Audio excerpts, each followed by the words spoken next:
2015 में Beijing highway पर एक ट्रैफिक जाम हुआ जिसने 50 लेन के हाईवे को भी पूरी तरह से लॉक कर दिया।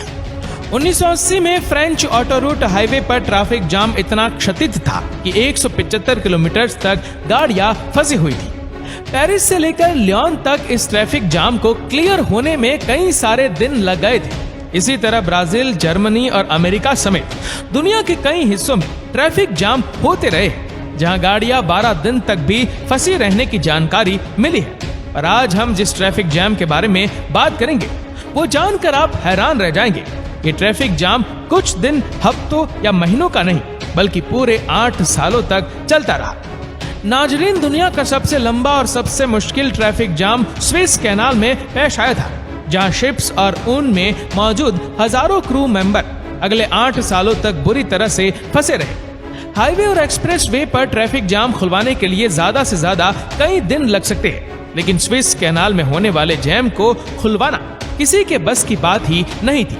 आइए इतिहास के इस अनोखे और सबसे लंबे समय तक चलने वाली ट्रैफिक जाम की इंटरेस्टिंग स्टोरी जानते हैं। ये बात तो हम सभी अच्छी तरह से जानते हैं कि स्विस कैनाल को शिपिंग एंड ट्रेडिंग इंडस्ट्री का जेवर कहा जाता है। 1869 से पहले जब शिपिंग इंडस्ट्री के पास स्विस कैनाल का तोहफा नहीं था, तो ये यूरोप और एशिया के दरमियान शिप्स को all the way African continent से घूमकर यूरोप जाना पड़ता था। स्विस कैनाल ने शिपिंग इंडस्ट्री का ये महीनों का सफर दिनों में बदल दिया और अब यूरोप से शिप्स मेडिटेरेनियन सी से होती हुई डायरेक्टली रेड सी पहुंचकर एशियन कॉन्टिनेंट को एक्सेस कर सकती है। इस रूट को इस्तेमाल करके हर शिप्स करीब 10,000 किलोमीटर का फासला बचा लेती है। इसके अलावा अफ्रीकन मोटर्स में कई पायरेट गैंग्स वहां से गुजरने वाली शिप्स को लूट लिया करते थे, जिनमें सोमालियन पायरेट और वेस्ट अफ्रीकन पायरेट्स काफी फेमस है। ये पायरेट शिप को जबरदस्ती रोककर करोड़ों डॉलर्स का माल लुटा लिया करते थे और क्रू मेंबर्स को हॉस्टेज बनाकर अपनी मांगे भी पूरी करवाते थे। स्विस कैनाल ने इस शिप्स को लंबे डिस्टेंस के साथ साथ इन पायरेट से भी बचाने का काम किया था। ये बात है 5 जून 1967 का, जब सुबह सवेरे 15 कार्गो शिप्स स्विस कैनाल की मेडिटेरेनियन साइड से एंटर होती है। नॉर्मली शिप्स को ये कैनाल क्रॉस करने में 12 घंटे लगते हैं, लेकिन आज इनका ये घंटों का सफर सालों तक लंबा होने वाला था। इस बात की भनक उनको जरा सी भी नहीं थी। ये वो समय था जहां इजिप्ट और इजराइल के बीच पहले से ही कुछ टेंशन चल रही थी और दोनों पड़ोसी एक दूसरे के खिलाफ जंग की तैयारियां कर रहे थे। और मैप में देखा जाए तो इजराइल और इजिप्ट के बॉर्डर से स्विस कैनाल करीब 200 किलोमीटर दूर है और वो पूरे हिस्से को साइनाई पेनिनसुला भी कहा जाता है, क्योंकि वो बॉर्डर से काफी दूर था।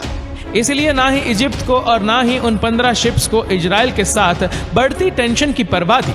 पर उस दिन कुछ यूं हुआ कि टेंशन से उबलने वाला लावा फड़फड़ा और अचानक से जंग की शुरुआत हो गई। इजरायली फोर्स ने इजिप्ट पर सरप्राइज अटैक कर दिया। सिर्फ 1 घंटे के अंदर ही स्विस कैनाल के अंदर कई रॉकेट और प्लेन्स आ गए। हालात इतने खराब हो गए कि इजिप्शियन फोर्सेस ने फौरन स्विस कैनाल को दोनों तरफ से बंद कर दिया।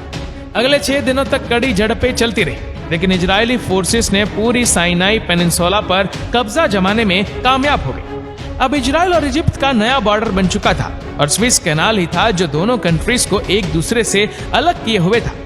ये इजिप्ट के लिए एक बहुत ही बुरी हार थी।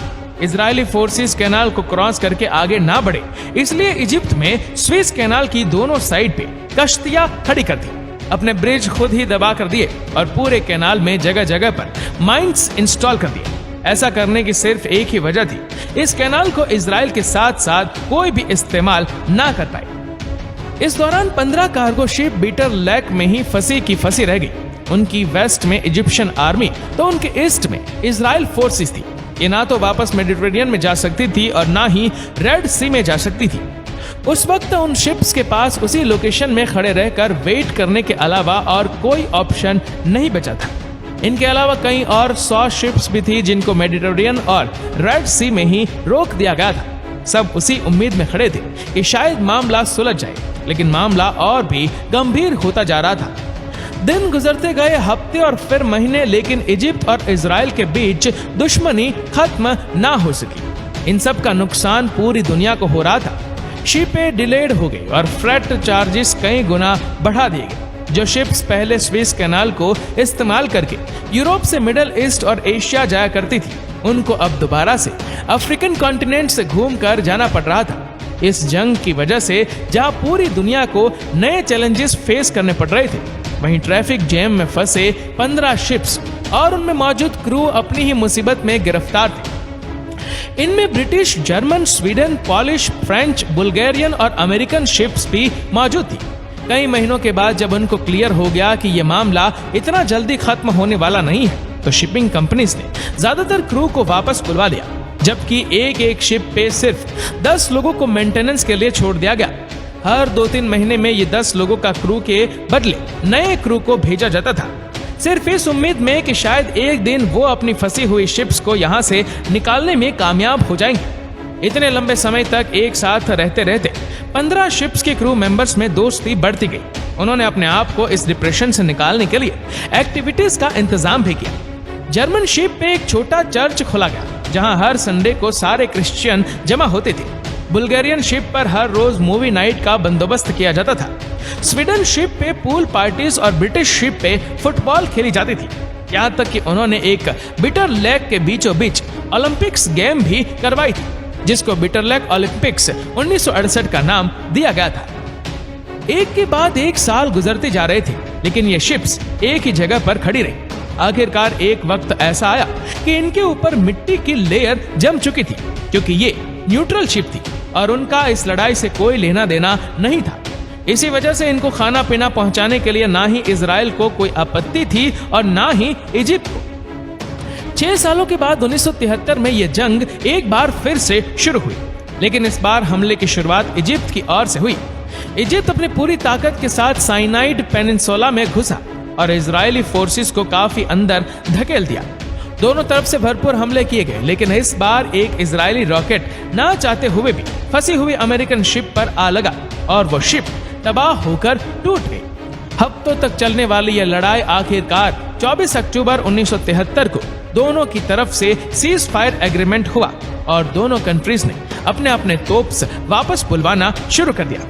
6 सालों तक चलने वाली जंग तो खत्म हो चुकी थी, लेकिन ट्रैफिक जाम में फंसी शिप्स के लिए जैसे अभी तक जंग चल रही है। इन 6 सालों में स्विस कैनाल के अंदर बोट्स, शिप्स, रॉकेट्स और प्लेन्स का मलबा बिखर चुका था। इसके अलावा यहाँ इजिप्ट ने माइंस भी इंस्टॉल कर रखी थी। इसी वजह से शिप्स का यहाँ से निकलना अभी भी नामुमकिन नहीं था। स्विस कैनाल को अच्छी तरह से साफ करने में इजिप्ट को अगले 2 साल लगे। फिर 5 जून 1975 को वो दिन था जब स्विस कैनाल को 8 साल के बाद खोला गया। इतने लंबे अरसे तक साथ रहने के बाद 14 शिप का स्विस कैनाल छोड़ने का आखिरकार वक्त आ चुका था। ये वापस जब अपनी कंट्रीज में पहुंची तो उनका खूब धामधूम से स्वागत किया गया। पूरे 8 सालों तक बंद रहने के बाद स्विस कैनाल में ट्रैफिक दोबारा से होने लगी, लेकिन इतनी बड़ी ट्रैफिक जाम हिस्ट्री में ना ही पहले कभी हुई थी और ना ही इसके बाद आज तक हुई है। दूसरी तरफ इजिप्ट और इजराइल के रिलेशन भी पहले से बेहतर होते दिखाई देने लगे। इजराइल ने पूरा साइनाई पेनिनसुला को इजिप्ट को वापस कर दिया और इजिप्ट वो पहली अरब कंट्री थी जिसने इजराइल को रिकॉग्नाइज किया था। तो दोस्तों, आज की ये वीडियो आपको कैसी लगी हमें नीचे कमेंट करके जरूर बताएगा, और वीडियो अच्छा लगा हो तो लाइक और शेयर करना ना भूलें। ऐसे ही और फैक्ट वीडियो को देखने के लिए फॉलो करें हमारे पेज को और सब्सक्राइब करें हमारे यूट्यूब चैनल को, जिसकी लिंक हमने नीचे कमेंट सेक्शन में दे रखी है। धन्यवाद।